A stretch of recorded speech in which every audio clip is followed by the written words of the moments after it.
Hello friends, I am Apruti. Welcome back to our channel plants space. कुछ दिन पहले हमने आपसे एक वीडियो शेयर की थी जिसमें हमने बताया था कि कुछ मदर प्लांट्स को हटाकर हम कटिंग से ग्रो किए हुए प्लांट शिफ्ट करेंगे। तो ये वही प्लांट है, ये रैबिट ईयर का प्लांट है जो कि ये मदर प्लांट है और इसी की कटिंग से हमने एक प्लांट बनाया था। तो पहले तो हम यही प्लांट ठीक करके रखना चाह रहे थे, लेकिन फिर याद आया कि इसका एक हमने कटिंग से प्लांट बनाया है तो क्यों ना उसको ही शिफ्ट कर लिया जाए, यानी इसकी जगह उसको हम लगाने वाले हैं। तो शुरू में तो हमने इसकी कटिंग करना शुरू कर दिया था, लेकिन फिर सोचा कि इसको हम बाहर ज़मीन में लगाएंगे और जो इसका कटिंग से प्लांट तैयार किया है वो हम इस पॉट में शिफ्ट कर देंगे। अब देखिए, इसमें भी काफ़ी सारे रेन लिली के बल्ब ग्रो हो गए हैं। ये जो बीज इसमें गिर गए थे रेन लिली के, वही जर्मिनेट हो गए और उनसे प्लांट्स बन गए। और प्लांट्स ऐसे हैं, देखिए इसमें बल्ब आपको देखने के लिए मिल जाएंगे। तो हमने आपसे कई बार शेयर किया हुआ है कि इसके बीज जो गिर जाते हैं वो अपने आप ही जर्मिनेट हो जाते हैं और फिर सभी गमलों में रह जाते हैं। शुरुआत में तो कोई प्रॉब्लम नहीं आएगी, लेकिन आगे जाकर जब ये बल्ब हेल्दी हो जाते हैं तब ये काफ़ी जगह घेरते हैं मिट्टी में, इसकी जो जड़ें होती हैं। तो कोशिश कीजिए कि एक प्लांट के साथ कोई दूसरा प्लांट ना रखें। अब ये वो कटिंग वाला प्लांट है जो हमने ग्रो किया था। ये छोटे से पॉट में था, फिलहाल इसको ही हम 12 इंच के गमले में शिफ्ट कर देते हैं। काफ़ी घास ग्रो हो जाती हैं, इसीलिए हम कहते हैं मिट्टी की गुड़ाई करते रहें। लेकिन ये छोटा सा पॉट था और हमें पता था कि इसको लगाना ही है, तो इसीलिए इसमें ये कुछ वीड्स ग्रो हो गई हैं। अब क्या है, मिट्टी को हल्का हल्का साइड साइड से हटा दिया, इससे रूट स्ट्रिमिंग भी हो गई।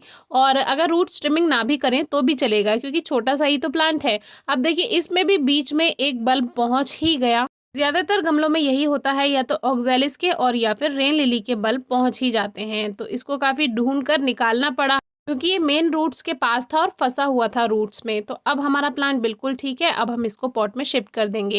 ये एक इजी टू ग्रो प्लांट है, अपने अकॉर्डिंग भी सॉइल मिक्सचर ले सकते हैं। हमने इसमें 60% सॉइल और 40% कावडंग यानी गोबर की खाद लिया है। ये मिक्सचर बेस्ट होता है। पॉट हम वही 12 इंच का लेने वाले हैं और ड्रेनेज होल बिल्कुल ठीक है। इस पर एक पत्थर रखेंगे, फिर इसमें पॉटिंग मिक्स भर देंगे। हमने कुछ दिन पहले न्यू हैंड ग्लव्स लिए हैं, जो कि हमारे पास पहले भी थे लेकिन वो बेकार हो चुके थे। तो ये हमने एक वीडियो आपसे शेयर किया है कुछ दिन पहले ही, तो वो वीडियो डिस्क्रिप्शन बॉक्स में आपको मिल जाएगा, ज़रूर चेक कीजिए। हैंड ग्लव्स गार्डनिंग के लिए यूज़फुल हैं। वैसे मुझे पहले ऐसा लगता था कि काम नहीं हो पाएगा, लेकिन अब मेरा कोई भी काम बिना हैंड ग्लव्स के नहीं हो पाता है और ये सच में यूज़फुल हैं। तो आपके हाथ भी ठीक रहते हैं और गार्डनिंग भी आसानी से हो जाती है, इनसे कोई परेशानी नहीं आती है। और ये जो रैबिट ईयर का प्लांट है, इसकी जो टहनियाँ होती हैं थोड़ी नाजुक होती हैं। अभी आपने देखा कैसे वो टूट गई।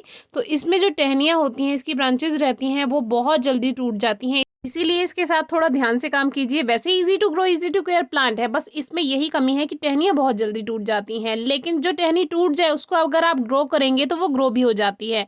तो अब हमने बीच में इसमें एक खाद की लेयर बना दी है और ऊपर से जो पॉटिंग मिक्स बनाया था वही भर दिया है। ये मिक्सचर बहुत ही अच्छा रहता है प्लांट्स के लिए और आपको बार बार खाद मिलाने की ज़रूरत नहीं है। इस बार हमने सभी पॉट्स में यही काम किया है। और जो हमने फरवरी में काम किया या अभी तक आधे मार्च तक जो काम किया, उसके बाद हमें लगभग अप्रैल या मई में जाकर खाद मिलाना पड़ेगा। वो भी खास तौर से उन प्लांट्स में जो हैवी फीडर प्लांट है, यानी जिन्हें ज़्यादा खाद की ज़रूरत होती है। तो ये प्लांट जो है, इसका तो काम हो गया। अब हमने पानी भी दे दिया, खाद भी मिला दिया, रूट्स तो आपने देख ही ली। और अब बात कर लेते हैं ट्रिमिंग की। इसमें कुछ अगर आपको शेप सही नहीं लग रही है तो शेप अपने प्लांट की ठीक कर सकते हैं।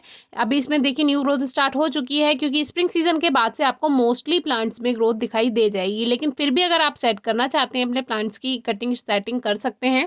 इस पे जो फूल आते हैं शायद वो मीठे होते होंगे, बंदर बहुत ज़्यादा खाना पसंद करते हैं इसके फूलों को, और इसी के चक्कर में इस प्लांट की शेप वो बिगाड़ जाते हैं, क्योंकि तोड़ जाते हैं।